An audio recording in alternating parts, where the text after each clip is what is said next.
সুতরাং এই রমজানের প্রশিক্ষণপ্রাপ্ত লোকেরা যদি আবুদুল্লাহ ইবাদতের পাশে অস্তনিবুত তাগুত আল্লাহদ্রোহীদেরকে মূলোৎপাটন অথবা তাদের হেদায়েতের জন্য সিদ্ধান্ত আল্লাহর কাছ থেকে না নেওয়া যায়, তাহলে এই জমিনে আপনার ইবাদত কবুল হয়েছে বলে মনে করার কোনো কারণ। আল্লাহ আমাদের কবুল করুন। আউযুবিল্লাহি মিনাশ শাইতানির রাজিম। বিসমিল্লাহির রহমানির রহিম। কুতিবা আলাইকুমুস সিয়াম কামা কুতিবা আলাল্লাযীনা মিন ক্বাবলিকুম লাআল্লাকুম তাত্তাকুন। সাদাকাল্লাহুল আযীম ওয়া সাদাকা রাসূলুহুন নবিয়্যুল কারীম ওয়া নাহনু আলা যালিকা মিনাশ শাহিদিন শাকিরিন। আমাদের প্রিয় সংগঠন শহীদে কাফেলা বাংলাদেশের এই সবুজ চত্বরে আল্লাহর জমিন আল্লাহর দিন বিজয়ের প্রত্যয়দীপ্ত সংগঠন, সত্যকের শাসন এবং আল্লাহর আইন কায়েমের জন্য প্রচেষ্টারত আমাদের প্রিয় এই কাফেলা বাংলাদেশ জামাত ইসলামী ঢাকা মহানগরী দক্ষিণের একটি গুরুত্বপূর্ণ থানা, অত্যন্ত জনবহুল থানা কামরাঙ্গীরচর থানার উদ্যোগে আজকের আয়োজিত এই মজলুম জনগোষ্ঠী যারা, আপনাদেরকে প্রতি রাতেই আমাদেরকে দুঃসংবাদ শুনতে হতো। সকালে শুনতে হতো, দুপুরে শুনতে হতো, বিকেলে শুনতে হতো যে কামরাঙ্গীরচরে আজকে অমুক বাড়িতে ডিবি গিয়েছিলেন, হয়তো পেয়েছেন হয়তো পান নাই। প্রতি রাতেই আমাদেরকে মেসেজ পেতে হতো যে ডিবি এসেছিল, বাবাকে পান নাই, ছেলেকে ধরে নিয়ে চলে গেছে। ছেলেকে পান নাই, স্ত্রীর প্রতি অন্যায় অবিচার করে, অশ্লীল আচরণ করে, তার প্রতি অমর্যাদা করে, তার প্রতি অশালীন ব্যবহার করে, তার ইজ্জতের হানি করে, তার মনে কষ্ট দিয়ে তারা চলে গেছে। এরকম প্রতিদিনের ঘটনা, নিত্যদিনের ঘটনার সঙ্গী যারা, এবং এই জুলুমের শিকার হয়ে প্রায় 52 জন ভাই দীর্ঘদিন জেল খেটেছেন এবং একাধিকবার জেল খেটেছেন, এরকম ভাইয়েরা এখানে আজকে উপস্থিত আছেন। তাদেরকে সামনে রেখে এই বরকতপূর্ণ আয়োজন। আজকের কামরাঙ্গীরচরের এই সমস্ত মেহমানদের সাথে আমাদের এই সকল মেহমানদেরকে আন্তরিক অভিনন্দন, ধন্যবাদ এবং অন্তঃস্থল থেকে সালাম জানাচ্ছি। আসসালামু আলাইকুম ওয়া রাহমাতুল্লাহি ওয়া বারাকাতুহু।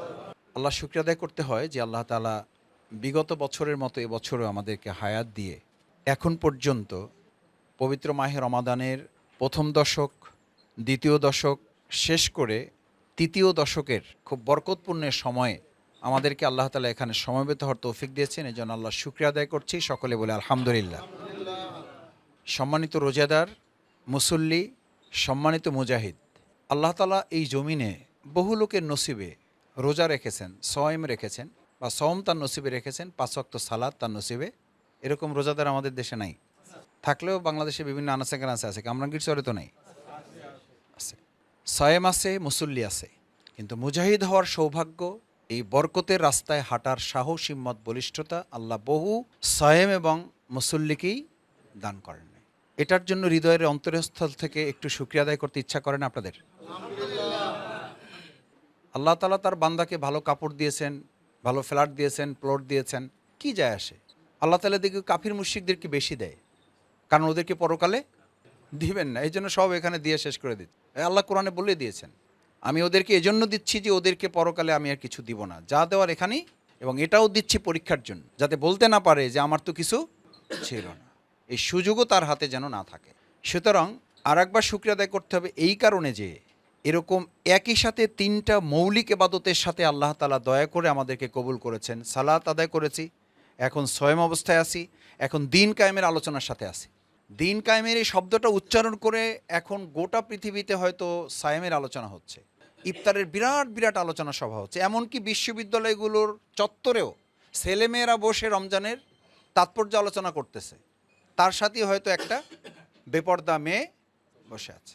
আমার কথায় কেউ কষ্ট নিয়েন না, আমার এই ভিডিওর মাধ্যমে যারা শুনবেন ওলামায়ে কেরামগণও আমাকে বেয়াদবি মাফ করবেন। ও একটা অন্যায় করতেছে, আমি এই অন্যায়ের সাথে তুলনা করছি না, কিন্তু যে সিয়ামের আলোচনায়, যে ইফতারের আলোচনায়, যে কোরআন নাজিলের মাসের আলোচনায়, কোরআন বিজয়ের জন্য আকিমুদ্দিন একামতি দিন, এই শব্দটা আপনি আপনার 2 ঘন্টার আলোচনায় একবার উচ্চারণ করার সাহস করেন না, আমি আপনার ওই আলোচনার সাথে ওই বিশ্ববিদ্যালয়ের সাধারণ ইফতারের সাথে আর তেমন বেশি কোনো পার্থক্য। ব্যাপারটা ঠিক এরকম না। বিয়ে খেতে গিয়েছেন, খাওয়া দাওয়া খুব ভালো, ডেকোরেশন সেই রকম, আপনার সাথে খুব ভালো ব্যবহার করা হয়েছে, শুধু শুনলেন যে বিয়ের অনুষ্ঠানে বর আসে নাই এবং আসারও কোনো, এবং উনি জানিয়ে দিয়েছেন যে এই অনুষ্ঠানে উনি আসবেন না, উনি অনুপস্থিত। বিয়ের অনুষ্ঠান সফল না ব্যর্থ?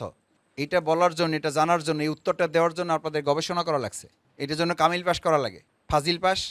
এটা তো সিম্পলি বোঝা যায়। আল্লাহ তাআলা কোরআনে আয়াত নাজিল করলেন, শাহরু রমাদান উনজিলা ফিহিল কোরআন।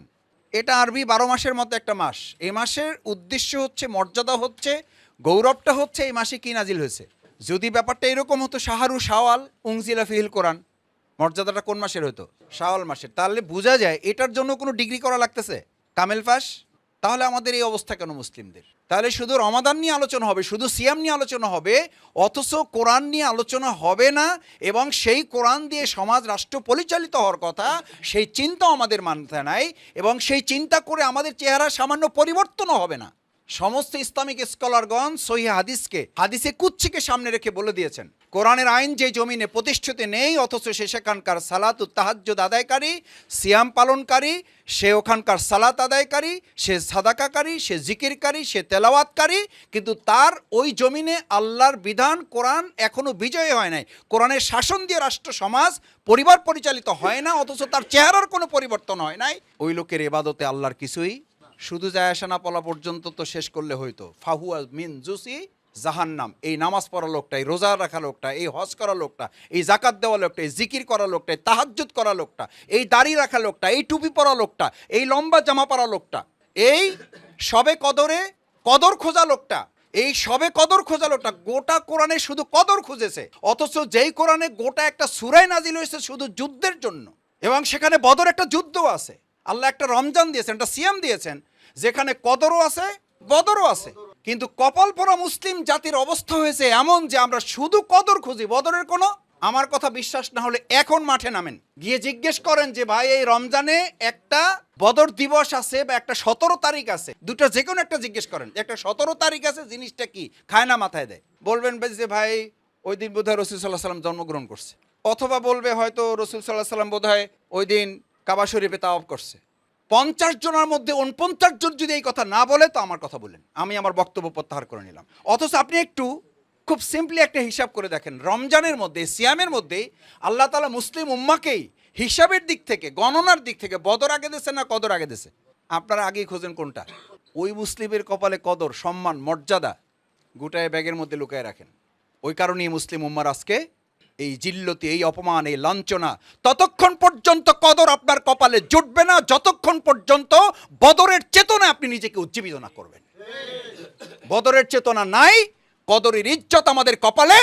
আমি বললাম একটা মেসেজ কি আপনি দিয়েছেন? আসল যুদ্ধ কোনটা, আসল বদর কোনটা, আসল উহুদ কোনটা, খায়বার কোনটা, আহজাব কোনটা, হুনাইন কোনটা, কোনোদিন জানার চেষ্টা করেছেন? কয় ভাই মন খারাপ করছেন। আমি মন খারাপ করাতে আপনার কি যায় আসে? আমি মন খারাপ করবো কেন? রাসূল সাল্লাল্লাহু আলাইহি ওয়াসাল্লামের কাছে সুপারিশ পাওয়ার জন্য যেদিন হাজির হবেন, আপনার দাঁতগুলো ঠিকই থাকবে, যার কাছে সুপারিশ চাইবেন তার দাঁতগুলো তো ঠিক নাই। আজকে এখানে মজলুম ভাইয়েরা আছেন, 52 জন ভাই জেল খেটেছেন, 6 বার পর্যন্ত জেল খেটেছেন, এরকম এখানে আছেন।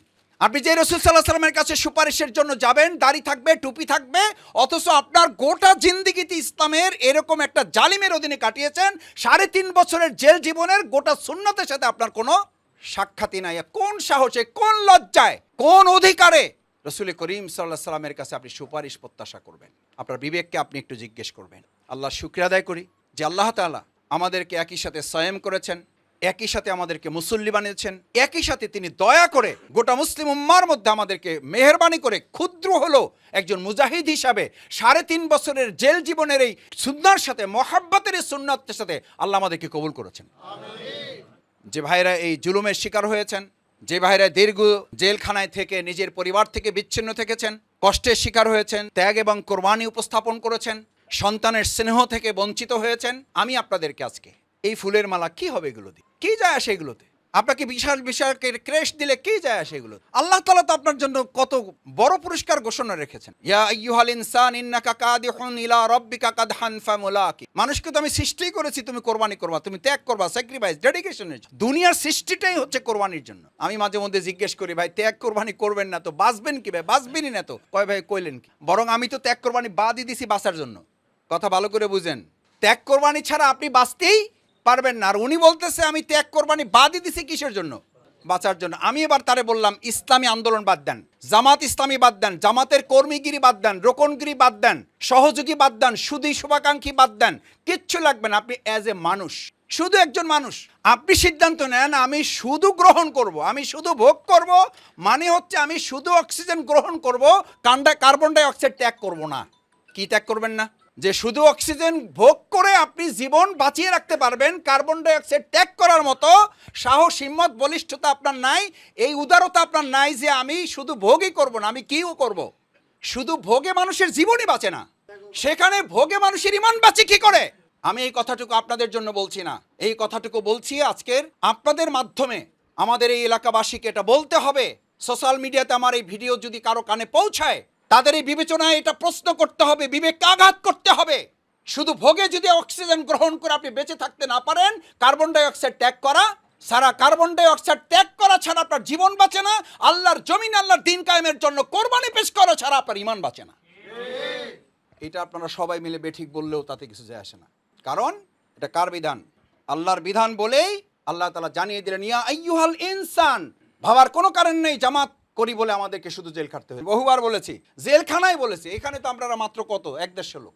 আর জেলখানার এরকম কারাগারের যে মানে ওয়ার্ডের সামনে যে জায়গাগুলো থাকে, কারারক্ষী এরকম এই আশেপাশে যেরকম আপনারা বসে আছেন, কারারক্ষী এরকম বসে থাকতো এরকম। কয় মাসুদ ভাই ডিউটি আজকে চাইয়েই নিছে এইটার জন্য যে আপনি একটু আলোচনা করবেন, শুনবো। এখানে পুলিশের ভয় আর ওখানে কারারক্ষী নিরাপত্তা দেয়। এটা কার প্ল্যান? আল্লাহর প্ল্যান। এর চেয়ে অনেক বড় সমাবেশ কারাগারের ভিতরে করেছি, ছিলেন না কেউ? বহু লোক ছিলেন এখানে বহু লোক ছিলেন। সেখানে বলেছি ভাইয়েরা, আল্লাহ তাআলা কোরআনে সূরা ইনশিকাকে কেন ইনসান শব্দ ব্যবহার করেছেন, মাথা থেকে এটা আগে ফেলতে হবে। আমাদের ভাবটা হলো ইসলামী আন্দোলন করলেই কেবলমাত্র জেল জুলুম মামলা হামলা শিকার হইতো, না হলে আর। আমি তখন কারাগারে ভাইদের জিজ্ঞেস করতাম, আপনারা এখানে কতজন? 150 জন। আমি বললাম পুরো জেল মিলে কত আছে? কয় সব মিলে 350 হবে। তা আমি বললাম পুরো জেলের সাদা আসামি কতজন? কয় 8,500। তা আমরা কত? 350। 350 8,000 থেকে বাদ দিলে তো আর থাকে না। 8,000 থেকে 350 বাদ দিলে তো আর থাকে না। যে যত কাহিল হয় আমরা বলি আল্লাহ তার প্রতি তার বেশি রহম। মুখটা একটু শুকায় গেলে আমরা বলি আল্লাহ তোমার প্রতি বেশি রহম করুন, আল্লাহ আপনাদের প্রতি রহম করুন। তো কয় যে মাসুদ ভাই বেশি তো ওই পক্ষে, বেশি তো ওই পক্ষে। আমি বললাম সিজদায় পড়ে যান, সিজদায় পড়ে যান। এখন আল্লাহ দয়া করেছেন বলে আপনাকে আপনার স্ত্রী হত্যার আসামি না বানিয়ে এখানে ইসলামী আন্দোলনের মর্যাদার আসামি বানিয়েছেন। আপনাকে ইয়াবাখোর না বানিয়ে আপনাকে আল্লাহ তাআলা দিন কায়েমের মিছিলের সেনা না বানিয়ে এখানে পাঠিয়েছেন। আপনাকে ইফতিজার না বানিয়ে আপনাকে আল্লাহর দিনের কোরআনের সৈনিক বানিয়ে পাঠিয়েছেন। আপনাকে মদের নারী ইয়াবাখোর না বানিয়ে আপনাকে আল্লাহর জমিন, আল্লাহর দিন বিজয়ের রসুলের কর্মী হিসেবে পাঠিয়েছেন। না হলে আপনি ওই 8,000-এর তালিকায় থাকতেন। ওই তালিকায় না ফেলে আল্লাহ এই তালিকায় ফেলেছেন, সিজদায় পড়ে যান। কয় মাসুদ ভাই ঠিকই বলেছেন, বের হতে চাই। ওখানেই জজবা উঠে গেছে, কয় বের হইতে চাই না, জেলেই থাকতেছে। এরপর বললাম বের হওয়ার জন্য পেরেশান হয়ে গেছেন না? কয় ভাই তা তো একটু আসি, বুঝিনি। আমি বললাম হ্যাঁ আমিও, আপনি মানুষ, আমিও মানুষ, আমিও দুর্বল। আমরা গতকাল কি আমাদের এই ওয়ার্ডের সামনে একটা লোক বসে থাকতো, বসে চেয়ারে, টিটি নামে, টিটি সরকারের তালিকায় সে শীর্ষ সন্ত্রাসী, ভাব ধরতো, বসে চেয়ারে বসে সিগারেট খাইতো। আমরা আলোচনা করতাম, এমন ভাব যে সেই এখানকার সব কায়দা কানুন করে সে বের হয়েছে বিকেলবেলা। আমরা পরের দিন পত্রিকা হাতে নিয়ে দেখতেছি যে সে বের হয়ে সাভার পর্যন্ত পৌঁছতে পারে নাই, ক্রসফায়ারে নিহত। ক্রসফায়ারে। আমি তখন বললাম ওনার জীবনে এটা হয়েছে যে উনি যখন জানতে পেরেছে ওনার জামিন হয়েছে, উনি আনন্দিত ছিল, কিন্তু আল্লাহ জানতেন তার এই আনন্দের মাঝেই এক বিরাট দুর্ঘটনা লুকিয়ে আছে, সেটা সে জানে না। কোরআনে আল্লাহ তাআলা একটা চমৎকার আয়াত বর্ণনা করেছেন, সূরা বাকারার 216 নম্বর আয়াত। কত? কুতিবা আলাইকুমুল কিতাল, কুতিবা আলাইকুমুস সিয়াম। এই আয়াত সবার মুখস্থ আছে, কিন্তু কুতিবা আলাইকুমুল কিতাল, কুতিবা আলাইকুমুল কিতাল ওয়া কুরহুল লাকুম। তোমাদের নামাজের বিধান দিলে তোমরা খুশি হয়ে গেলা, তোমাদের রোজার বিধান দিলাম তোমরা খুশি হয়ে গেলা, তোমাদের হজের বিধান দিলাম তোমরা খুশি হয়ে গেলা, যাকাতের বিধান দিলাম তোমরা খুশি হয়ে গেলা, সালাতের বিধান দিলাম তোমরা খুশি হয়ে গেলা। যেই তোমাদেরকে যুদ্ধের বিধান, লড়াই সংগ্রামের বিধান দিলাম, ওয়া কুরহুল লাকুম, আর তোমাদের মুখটা একটু কি হয়ে গেল? মসজিদে মুসল্লি ভরে যাবে, ওই মুসল্লি থেকে ডাক দিলে একজন লোক সাহস করে, হিম্মতওয়ালা, ইমানওয়ালা, হেদায়েতওয়ালা একজন লোক রাস্তায় আল্লাহর জমিন, আল্লাহর দিন বিজয়ের জন্য সাহস করে লোক খুঁজে পাওয়া যাবে না। আল্লাহ রসুল হাদিসে স্পষ্ট করেছে। আল্লাহ তাআলা কুরহুল লাকুম বলেছেন, তোমরা এটা অপছন্দ করলা, আর কপাল পড়ছে তো গো। এই যেই থেকে অপছন্দ করছো ওখান থেকেই তোমাদের কপাল পড়া শুরু। নামাজকে যেভাবে ভালোবেসেছেন, রোজাকে যেভাবে পছন্দ করেছেন, ভালোবেসেছেন, যাকাতকে যেভাবে ভালোবেসেছেন, হজকে যেভাবে ভালোবেসেছেন, জিকিরকে যেভাবে ভালোবেসেছেন, তেলাওয়াতকে যেভাবে ভালোবেসেছেন, আল্লাহ তাআলা আপনাকে ইঙ্গিত করে যে আমাদেরকে আসা আন তুহিব্বু শাইআন শাররুল লাকুম, যেটা তোমরা পছন্দ করলে ওর মধ্যে খারাপ, ওয়া আসা আন তাকরাহু শাইআন ওয়া হুয়া খায়রুল লাকুম, আর যেটা অপছন্দ করলো আমি আল্লাহ এর মধ্যে কি রাখছি? ইন্নী আলামু মালা, আমি জানি তোরা, আর এখন উল্টাই গেছে, আমরা জানি আল্লাহ আস্তাগফিরুল্লাহ জোরে বলেন, কথা একটু বেলাইনে বলছি। আরে ভাই, রোজা রেখেছেন, ট্রেনিং প্রোগ্রাম, এই ট্রেনিং এর মাধ্যমে শেষ পর্যায়ে পৌঁছেছেন। আল্লাহ রাসূল সাল্লাল্লাহু আলাইহি ওয়াসাল্লাম এই সময় এসে কোমরে কাপড় বাঁধতে বলতেন। কি বাঁধতে বলতেন? ট্রেনিং যখন শেষের দিকে আসে তখন ট্রেনিংটা একটু করা হয় না হালকা হয়? একটু করা হয়। রমাদানের শেষ দশক হচ্ছে রসুলের বাসায়, এখন আল্লাহর কাছ থেকে চাওয়া পাওয়ার জন্য, ইমানের দাবিতে নিজেকে সৈনিক বানানোর জন্য তোমার ট্রেনিং শেষ। আর সওম জুন্না, এখন তোমার হাতে একটা তরবারি তুলে দেওয়া হবে, ওটার উপযুক্ত হওয়ার জন্য এবার হেসকা টান দিয়ে আল্লাহকে বলো, আল্লাহ হয় ইমানের জন্য কবুল করো, না হয় আমাকে নিয়ে যাও। এই হেসকা টানটা কি দিতে পারবেন ইনশাআল্লাহ? ইনশাআল্লাহ। রমজানকে কেন ঢাল বলা হলো? ঢাল দিয়ে কি করে মানুষ? মাথার নিচে নিচে শুয়ে থাকে। 1 মাস প্রশিক্ষণ নিয়েছেন, 11 মাস যুদ্ধ করবেন। আর সওম জুন্না, আপনি সওমের ব্যাপারে শুধু হাদিস শোনেন, দেখবেন এই সওম জুন্নার হাদিস আপনি খুব একটা কারো মুখ দিয়ে বলতে, কি বলবে? আপনার মুখের গ্রান মৃগনাভির মতো। একটা নফল করলে এই ফরজের সোয়াব পাই হালাইবেন, একটা ফরজ করলে 70টা ফরজের সমান পাই হালাইবেন। আরে ভাই, এ সবই তো ঠিক আছে, এগুলো আমারও দরকার, এগুলো আপনারও দরকার, কিন্তু সমস্ত ইবাদতের তো একটা গোল থাকে। এটা একটা ট্রেনিং প্রোগ্রাম। এই ট্রেনিং শেষে আসসালামের জন্য আপনাকে একটা তলোয়ার দেওয়া হলো, একটা ডাল দেওয়া হলো, যাতে ট্রেনিংটা গ্রহণ করে পরবর্তী 11 মাস ইবলিসের সাথে যেন 24 ঘন্টার 27 দিনে নয়, 30 দিন, 30 মিনিট, 30 সেকেন্ড না, ন্যানো সেকেন্ড, মাইক্রো সেকেন্ড পর্যন্ত প্রত্যেকটা মুহূর্ত যেন ইবলিসের সাথে লড়াই করে আপনি জিতে যেতে পারেন। এখন লড়াইয়ের মধ্যে আছেন না নাই? 7 মিনিটের মাঝখানে ইমান এবং জীবন দাঁড়িয়ে আছে। পরিষ্কার বলে দিচ্ছে, হয় গুলি খাবেন নাহলে ইফতার খাবেন। এখন এই মুহূর্তে এই যে বের করেছি, আল্লাহর কসম, যদি লাল্লাকুম তাত্তাকুন, আল্লাহকে ভয় করার সিদ্ধান্ত এই সিয়ামে নিতে চান, তাহলে এরকম দৃশ্য এখন চোখের সামনে রাখুন আর মনেকে প্রশ্ন করুন, এরকম একটা মুহূর্ত নয়, প্রত্যেকটা সেকেন্ড যতদিন বেঁচে থাকবো আমার সামনে এরকম গুরুত্বপূর্ণ পরীক্ষা আসতেই থাকবে, আসতেই থাকবে, আর আমি আমার ইমানকে বিজয় করতেই থাকবো। This is Siam, this is Ramadan, this is তাকওয়া। আর আপনি যদি এই মশলা বের করেন, বাইসে থাকলে জীবনে বহু রোজা রাখা যাবে। এই মশলা দেওয়ার মতো আলেম আমাদের সমাজে আছে না নাই? কয় আন্ডারটেকিং দিয়ে বের হয়ে যান, কোনো অসুবিধা নাই, দস্তখত দিয়ে বের হয়ে যান, কোনো অসুবিধা নাই। যদি বের হইতে চাইতেন তাহলে মাওলানা মতিউর রহমান নিজামী শুধু জামাতের আমির থাকতেন না, এখন বাংলাদেশের তিনি মন্ত্রী থাকতেন। যদি আপোষ করতো জামাত ইসলামী, তাহলে জামাত ইসলামীর শহীদ আলী হাসান মোহাম্মদ মুজাহিদ ফাঁসির মঞ্চে হাসতে হাসতে ঝুলতেন না, তিনি বাংলাদেশের এখন সিনিয়র মন্ত্রী থাকতেন। আর সেই জামাত ইসলামীর দিকে আঙ্গুল তোলে যখন কেউ কেউ আমাদের আকীদা নিয়ে প্রশ্ন তোলেন, কেউ কেউ আমাদের রাষ্ট্র ক্ষমতা নিয়ে প্রশ্ন তোলেন, তাদের প্রতি আমরা উদার মানসিকতা নিয়ে সমস্ত শ্রদ্ধা, সম্মান এবং বুক ভরা ভালোবাসা নিয়ে বলতে চাই, জীবন মৃত্যুর মালিক আল্লাহ তাআলা, এটা বিশ্বাস আপনারাও করেন, আমরাও করি। কিন্তু ভেবে দেখবেন, বাংলাদেশ জামাত ইসলামী আকীদার দিক থেকে এক আল্লাহ রসুল ছাড়া যদি কাউকে বিশ্বাস করতে মানত, তাহলে এত পরীক্ষার মুখে আমাদেরকে পড়তে হতো না। আল্লাহ তাআলা রাসূল সাল্লাল্লাহু আলাইহি ওয়াসাল্লামের মাধ্যমে পরিষ্কার জানিয়ে দিয়েছেন, আমি যাকে ভালোবাসি তাকে পরীক্ষায় ফেলি। কোনো জাতিকে, কোনো দলকে, কোনো গোষ্ঠীকে যখন ভালোবাসি, তাকে আমি তার চেয়ে বেশি পরীক্ষায় ফেলি। আজকে বাংলাদেশে পরীক্ষায় পড়ে আছে কারা বেশি? আলহামদুলিল্লাহ, বুঝার কোনো উপায় বাকি আছে? বাংলাদেশ জামাত ইসলামী এই দেশের জন্য না, গোটা পৃথিবীর জন্য ফসল। আমরা পোকাকে মোকাবেলা করে ফসল ঘরে ঘরে পৌঁছে দেব। সুতরাং পোকা ভবিষ্যতেও পড়বে। হেরে যাবেন না আগাছায় যোগ দেবেন। আগাছাও দেখতে একই রকম, চেহারা সুরাতে তেমন কোনো, বরং দেখতে একটু কি লাগে, একটু নাদুস টুদুস লাগে, এই তো ভালো বুঝতে পারছেন, ঠিক আছে? সুতরাং এই রমজানের প্রশিক্ষণপ্রাপ্ত লোকেরা যদি আনিয়াবুদুল্লাহ ইবাদতের পাশে অস্তনিবুত তাগুত আল্লাহদ্রোহীদেরকে মূলোৎপাটন অথবা তাদের হেদায়েতের জন্য সিদ্ধান্ত আল্লাহর কাছ থেকে না নেওয়া যায়, তাহলে এই জমিনে আপনার ইবাদত কবুল হয়েছে বলে মনে করার কোনো কারণ।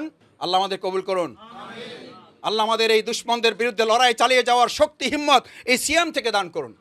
এই সিয়ামে মাত্র 313 জন বিজয় হয়েছে। ইনশাআল্লাহ বাংলাদেশ জামাত ইসলামী 313 জনের এই কাফেরার অনুসারী হয়ে বাংলাদেশে ইসলামের বিজয় আমরা অনিবার্য করব। পারবেন ইনশাআল্লাহ? আল্লাহ তাআলা তৌফিক দিন। আল্লাহুম্মা আমিন। রব্বানা আতিনা ফিদ দুনিয়া হাসানাতাও ওয়া ফিল আখিরাতি হাসানা ওয়া কিনা আযাবান নার ওয়া কিনা আযাবাল কবর ওয়া কিনা আযাবাল হাশর ওকিন আযাবাদ দুনিয়া। রব্বুল আলামিন, আপনার মজলুমদের হাত তুলেছি। আল্লাহ, ইফতারের সময় যে দোয়া কবুল করার অঙ্গীকার আপনি আপনার রসুলকে দিয়ে করেছেন, দয়া করে এই চেহারাগুলো তাকায় দেখুন। এরা স্ত্রীর ভালোবাসা পরিত্যাগ করেছিল, সন্তানের স্নেহ পরিত্যাগ করেছিল, আপনার ভালোবাসাকে বুকে ধারণ করে মাসের পর মাস জেলখানায় বিচ্ছিন্ন জীবনযাপন করেছিল। আল্লাহ, আমাদেরকে আপনি ওই ত্যাগ কোরবানিটুকু কবুল করে জান্নাতে আমাদেরকে এক করে দিয়েন। রব্বুল আলামিন এই কামরাঙ্গীরচরের মুসলিম অধিবাসীকে কবুল করেন, এই মুসলিম জনপদকে কবুল করেন, এর সাথে আমাদের ঢাকা মহানগরীকে আপনি কবুল করে নেন। আল্লাহ আমাদেরকে গালি দিয়েছে, আমরা ধৈর্য ধরেছি। আল্লাহ আমাদেরকে অপমান করেছে, আমরা ধৈর্য ধরেছি। আমাদেরকে ভয় দেখিয়েছে, আমরা ধৈর্য ধরেছি। আমাদের চাকরি হারা করেছে, আমরা ধৈর্য ধরেছি। আমাদের ব্যবসা শেষ করেছে, আমরা ধৈর্য ধরেছি। আল্লাহ আপনি ইন্নাল্লাহ মা'আস সাবিরিন, এই সবরকারীদের আপনি আমাদের সাথে আছেন বলেছেন। আল্লাহ আপনি আমাদের সাথে আছেন, দুনিয়ার আর কিচ্ছু আমাদের সাথে না থাকলে আমাদের কিছুই যায় আসে না। আল্লাহ আপনি আমাদের সাথে আছেন, এটাই আমাদের সবচেয়ে বড় পাওয়া। আল্লাহ সেই সবরকারী হিসেবে আমাদের কবুল করেন। আল্লাহ মজলুম ভাইদের কোরবানি কবুল করেন। আল্লাহ তাদের পরিবারে যে দুঃখ দুর্দশা আছে আপনি সেগুলো থেকে তাদেরকে হেফাজত করেন। আল্লাহ মেহরবানি করে আমাদের কোরআনের এই মাসে আল্লাহ কোরআনের যে শিক্ষা গ্রহণ করেছি এর আলোকে কোরআনের বিজয় না দেখে আমাদেরকে এই পৃথিবী থেকে বিদায় দেন আল্লাহ। আমাদের ফ্ল্যাট হয় নাই এটা দেখে বিদায় নিলে আমাদের কোনো আফসোস নাই, আমাদের মর্যাদা বাড়ে নাই এটা দেখে বিদায় নিলে আফসোস নাই, আমাদের গাড়ি বাড়ি হয় নাই এটা দেখে বিদায় নিলে আমাদের আফসোস নাই। ইল্লা আল্লাহর জমিনে আল্লাহর দিন বিজয় হয় নাই এটা দেখে মৃত্যু নিলে আমাদের মনে কষ্ট থেকে যাবে। আল্লাহ আল্লাহ শহীদের কোরবানিকে আপনি কবুল করে আমাদের এই বাংলাদেশকে ইসলামের জন্য কবুল করেন। ওলামায়ে কিরামগণকে ঐক্যবদ্ধ হওয়ার তৌফিক দান করেন, কাঁধে কাঁধ মিলে ইসলামের জন্য কাজ করার তৌফিক দান করেন। রব্বুল আলামিন খুলনা বিশ্ববিদ্যালয়ের উপাচার্যর এই কথাকে আপনি কবুল করে নেন। আল্লাহ সে বিদ্বেষমূলকভাবে বলেছে, এই বিদ্বেষমূলক কথাটাকে আপনি ইতিবাচকভাবে বাংলাদেশে আপনি বাস্তবায়ন করে দেন। খুলনা বিশ্ববিদ্যালয়ের উপাচার্য যখন বলেন খুলনা বিশ্ববিদ্যালয়ে জামাত ইসলামীর সমর্থকে একটা ভরে গেছে, আসলে শুধু খুলনা বিশ্ববিদ্যালয়ে না, আপনার দেওয়া মহাব্বত, আমাদের ত্যাগ এবং কোরবানির উপর আপনার ভালোবাসা, দয়া, অনুগ্রহে গোটা বাংলাদেশটা আজকে জামাত ইসলামের প্রতি মানুষের ভালোবাসায় ভেসে গেছে। আল্লাহ আপনি আমাদের প্রত্যেকটা ইঞ্চি জমিন ইসলামের জন্য কবুল করেন। সেজন্য এই কামরাঙ্গীরচরবাসীকে আরও ত্যাগ কোরবানি করার তৌফিক দেন। আল্লাহ শেষ দশকে আপনি আমাদের কোমরে কাপড় বেঁধে ইবাদতে লিপ্ত হওয়ার তৌফিক দেন। আল্লাহ এখান থেকে প্রস্তুতি নিয়ে আমরা যেন বাকি 11 মাস লড়াই সংগ্রামে ব্যস্ত থাকতে পারি, সেই তৌফিক আপনি আমাদের দান করেন। সুবহান রব্বিকা রব্বিল ইজ্জাতি আম্মা ইয়াসিফুন ওয়া সালামুন আলাল মুরসালিন ওয়ালহামদুলিল্লাহি রব্বিল আলামিন। আল্লাহুম্মা জাআল আখিরা কালিমাতিনা ইনদাল মাউত কালিমায়ে তাইয়্যিব লা ইলাহা ইল্লাল্লাহু মুহাম্মাদুর রাসূলুল্লাহ।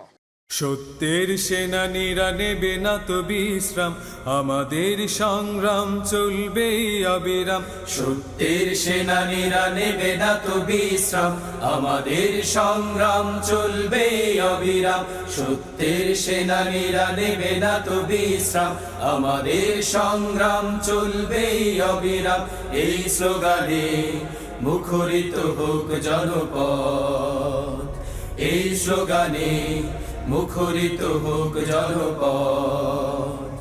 এই হলো আমাদের অন্তরে দৃপ্ত শপথ, সত্যের সেনানীরা নেবে না তো বিশ্রাম, আমাদের সংগ্রাম চলবে অবিরাম। সত্যের সেনানীরা নেবে না তো বিশ্রাম, আমাদের সংগ্রাম চলবে অবিরাম। কোরআন পড়ুন, কোরআন বুঝুন, আল কোরআনের জীবন গড়ুন। কোরআন পড়ুন।